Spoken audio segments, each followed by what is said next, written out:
চলুন বাচ্চার স্কুল টিফিনের জন্য একটা ইয়াম্মি হেলদি রেসিপি শেয়ার করে নেই, যেটা আজ ও স্কুল টিফিনে রেখেছিলাম। একটা গ্লাসের যেই গ্লাসটার আমি মাপ নেই, আপনারা কাপের মাপ নিতে পারেন। তার 1 গ্লাস সুজি আর হাফ গ্লাস মতো টক দই একটুখানি জল দিয়ে মিশিয়ে নিয়ে আমি 5-7 মিনিট মতো রেখে দিয়েছিলাম রেস্টে। তারপরে আমি পেঁয়াজ, ক্যাপসিকাম, গাজর চপ করে নিয়েছি।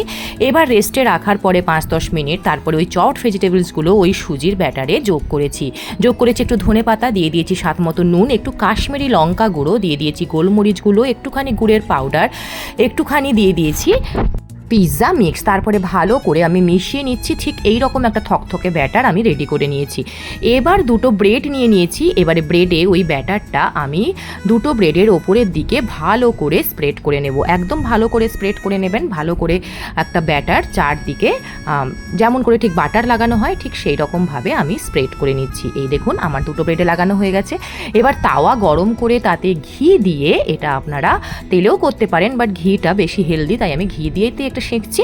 তো ঘি দিয়ে আমি এটা যেই দিকে ব্যাটারটা লাগানো আছে সেই দিক করে আমি ওটা তাওয়ায় রেখে দিয়েছি। এবার ওটা ওই দিকে সেঁকা হোক, আর এই দিকে আমি ওই সুজির ওই ব্যাটারটা অপর সাইডটাতেও ব্রেডের ভালো করে লাগিয়ে নিচ্ছি। ঠিক এইভাবে। এই দেখুন আমার ওপর দিকেও লাগানো হয়ে গেছে। আর দিয়ে দিলাম ওপর থেকে একটুখানি ঘি, যাতে এটা উল্টালে ওই দিকটাও ভালোভাবে সেঁকা হয়ে যায়। এই দেখুন আমি উল্টে দিয়েছি আর একটুখানি ঘি এদিক ওদিক করে দিয়ে দিয়েছি। দিয়ে ভালো করে আমি চারদিকে সরিয়ে সরিয়ে যাতে পেছনটা ভালো করে ওটা লেগে যায়, তো আমি ভালো করে ওটা ভেজে নিচ্ছি। আর ওটা ভাজা হোক, আর এদিকে দেখুন আমি ওপরের দিকটায় একটু সস লাগিয়ে দিয়ে একটা চিজ কিউব আমি ভালো করে গ্রেট করে দিচ্ছি। আপনারা কিন্তু এর বদলে চিজ স্লাইসও দিতে পারেন, সেটা দিলে খুব ভালো আরও চিজি হবে। তো আমি এটাই প্রসেস চিজটাই বেশি ইউজ করি, তো ওটাই দিচ্ছি। তারপরে দেখুন আমি দেখালাম ওটার ওই দিকটা সেঁকা হয়ে গেছে, তো ওটার একটা সাইড আমি ওই চিজের ওপরে দিয়ে দিলাম ঠিক স্যান্ডউইচের মতো। তারপরে এপিট ওপিট ভালো করে কিন্তু একটু সময় নিয়ে ভালো করে যেন ফ্রাই হয় দেখে নেবেন। তো এবারে দেখুন চিজটা যাতে ভালো করে গলে যায়, আমি চারদিকে একটু জল ছড়িয়ে ঢাকা দিয়ে রেখেছিলাম, তাতে চিলটা সুন্দর মেল্ট হয়ে যাবে। এই দেখুন আমার কিন্তু টিফিনটা একদম রেডি হয়ে গেছে। এইবার আমি একটু স্ট্যান্ডে রেখে ঠান্ডা করে নিয়ে পিৎজা কাটার নিয়ে কেটে নিচ্ছি। দেখুন একটু ছোট ছোট করে কেটে দিচ্ছি, যেহেতু স্কুল টিফিনে আমি দেব।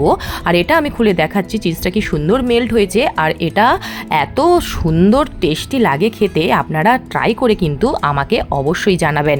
বাচ্চার স্কুল টিফিনে দেবেন, বাচ্চা কি বললো সেটাও জানাতে ভুলবেন না। এই দেখুন আমি এবার টিফিন বক্সটা রেডি করে নিচ্ছি। ওই টিফিনগুলো দিয়ে দিচ্ছি ছোট ছোট করে কেটে।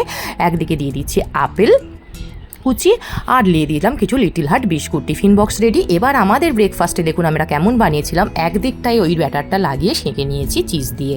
ব্যাস তৈরি।